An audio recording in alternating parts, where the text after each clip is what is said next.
Coucou à tous, aujourd'hui je reviens pour une courte vidéo pour vous faire une revue de ma toile Chat chanceux de chez Spring. Voilà, je vous remonte l'image pour ceux qui n'auraient pas vu, qui ne la connaissent pas. Voilà à quoi elle ressemblait. J'aimais beaucoup cette petite toile. Et j'enlève l'aiguille, je la mets de côté parce que je vais mettre après la toile dans l'eau. Et voilà le résultat final. Voilà, bon, le point arrière, on n'en parlera pas parce que je n'aime pas ça et c'est la première fois que j'en faisais, donc voilà. Je suis quand même très fière du résultat et j'aime énormément la toile. Alors, on va commencer dans l'ordre déjà. Est-ce qu'il me reste des fils?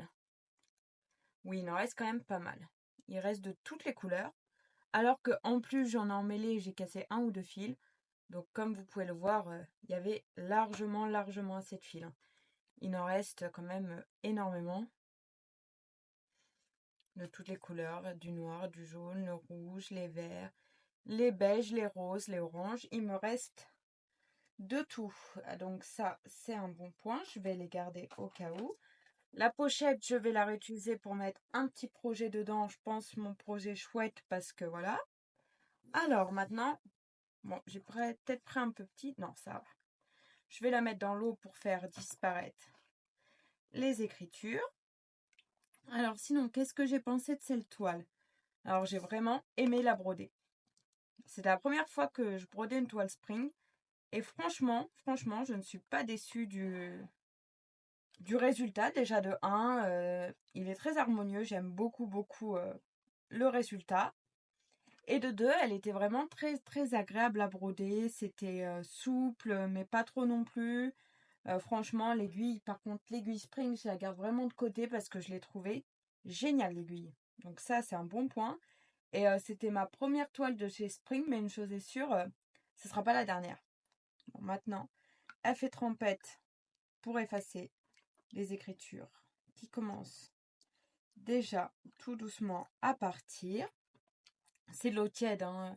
Faut pas de l'eau trop chaude pour pas abîmer. Et ça rendra beaucoup mieux un coup que les écritures seront parties parce qu'on voyait encore beaucoup les dessins derrière dessus.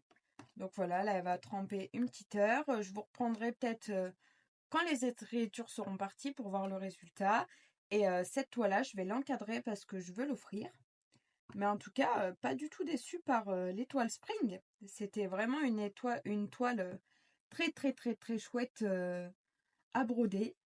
Déjà, le modèle était vraiment trop mignon, ce petit chat chanceux avec son petit cookie de la chance. J'aimais beaucoup, je trouvais la toile très sympa. C'est un petit modèle et je me rends compte que j'aime beaucoup les petits modèles.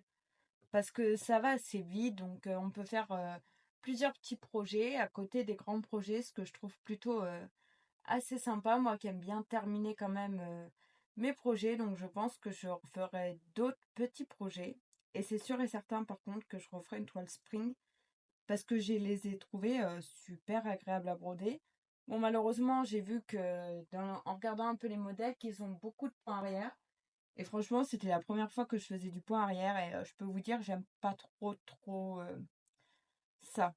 Je trouve pas ça. Je préfère les croix, hein, c'est plus simple et moins chiant à faire, mais bon, je l'ai fait quand même. Et puis, ça porte.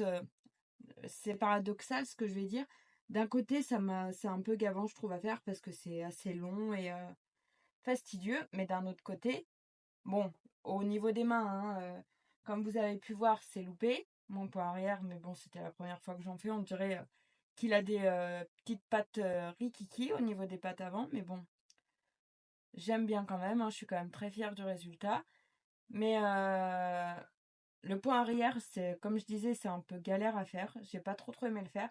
Mais par contre, il faut avouer que ça rajoute un vrai plus à la toile. Ça, je vais pas le nier. Oula, mon eau, elle est déjà sale. Faudra bientôt que je change l'eau. Et j'ai hâte de voir le résultat une fois la toile complètement désimprimée, on va dire. je sais pas, c'est pas vraiment le mot, mais un coup qui aura pu les impressions derrière, parce que c'est vrai que le résultat n'est pas du tout le même, donc j'ai hâte de voir le résultat final et l'encadrer, et voilà. Mais en tout cas, c'était une très très chouette toile à faire.